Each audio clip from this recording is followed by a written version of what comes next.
दास्तान गो में आज का मौजू है पाकिस्तान में डिसइंफॉर्मेशन फैलाकर पैसे कमाने का रुझान। जानबूझकर हक़ाइक़ के मुनाफी या गलत मालूमात की तरसील डिसइंफॉर्मेशन कहलाती है। इसका आमतौर पर मकसद किसी को नुकसान पहुंचाना हो सकता है। पाकिस्तान में डिसइंफॉर्मेशन के जरिए पैसे कमाने का रुझान आम होता जा रहा है। तेज़ी से तब्दील होती इस दुनिया के मसाइल भी तेज़ी से तब्दील हो रहे हैं। डिजिटल मीडिया पर बढ़ती डिसइंफॉर्मेशन एक ऐसा मसला है जिससे निपटने के लिए बड़े बड़े इदारे अपने तय कोशां हैं। अमेरिका में होने वाले इंतखाबात हों या पाकिस्तान का तेज़ी से तब्दील होता सियासी मंजरनामा, हर तरफ डिसइंफॉर्मेशन का फैलाव अपना रंग दिखाता है और इस हद तक असरअंदाज होता है कि राय आमा में तब्दीली लाकर हुकूमतें बनाता और गिराता है। तहकीकी हवालों के लिए इस्तेमाल होने वाली ऑनलाइन लाइब्रेरी डेटा रिपोर्टल के अदाद-ओ-शुमार के मुताबिक साल 2023 में पाकिस्तान में सोशल मीडिया और यूट्यूब सार्फिन की तादाद 71.70 मिलियन बनती है।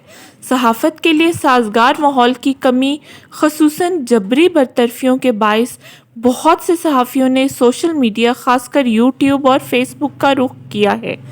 वर्ल्ड प्रेस फ्रीडम इंडेक्स 2023 के मुताबिक 180 में से 118 ममालिक में कराए जाने वाले सर्वे के शुरा का कहना था कि डिसइंफॉर्मेशन फैलाने में सियासी जमातें भी मुलव्वस होती हैं और ये सब कुछ इन लोगों के ज़रिए कराया जाता है जो बज़ाहिर गैर जानिबदार और मयारी सहाफ़त के दावेदार होते हैं।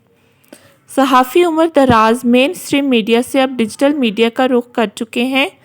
उन्होंने एक निजी खबर एजेंसी से बात करते हुए बताया, मेन स्ट्रीम मीडिया में जॉब सिक्योरिटी और तनख्वाह का कोई स्ट्रक्चर नहीं है।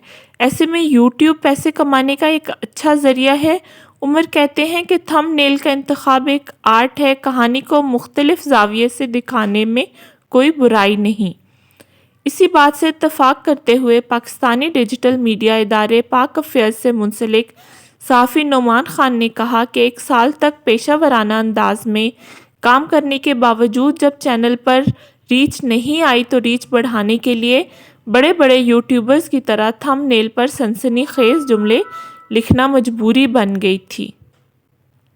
डिसइंफॉर्मेशन से पैसे कमाने के मौजू पर बात करते हुए फ्रीलांस सहाफ़ी ज़ियाद अली शाह ने कहा कि एक सहाफ़ी डिसइंफॉर्मेशन के ज़रिए माहाना 2 से 3 लाख रुपए तक कमा रहा है। उनके बकौल यहाँ तक कि अरशद शरीफ के कत्ल पर भी सहाफ़ियों ने गलत खबरें दी थीं। सहाफ़त का सबसे बड़ा असूल ये है कि हर बात को तस्दीक करके शाया किया जाए, क्योंकि गलत खबरों की तरसील मुआशरे में इंतशार का बाइस बनती है और इसको हाइब्रिड वॉरफेयर में भी इस्तेमाल किया जाता है।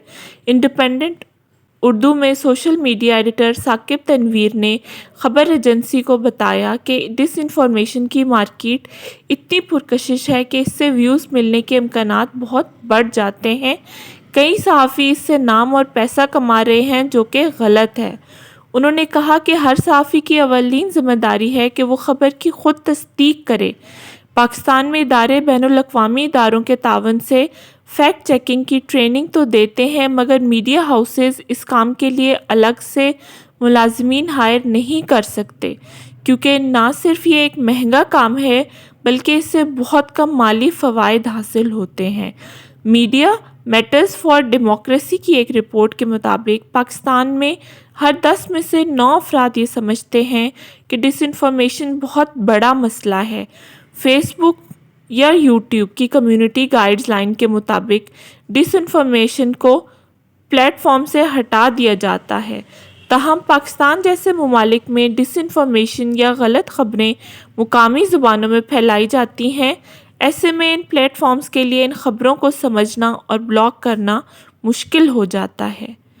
Global neighbourhood for media innovation की सदर नाजिया अशर के मुताबिक channels in social media activist को भर्ती कर रहे हैं जिनकी फॉलोइंग लाखों में हो। चैनल्स इनकी मकबूलियत से फ़ायदा उठाने के लिए किसी पॉलिसी का नफाज नहीं करते। यहाँ मामला कारोबार का ज़्यादा और सहाफ़त का कम है। उन्होंने निजी खबर एजेंसी को बताया कि सहाफ़ियों की तरबियत इंतहाई ज़रूरी है।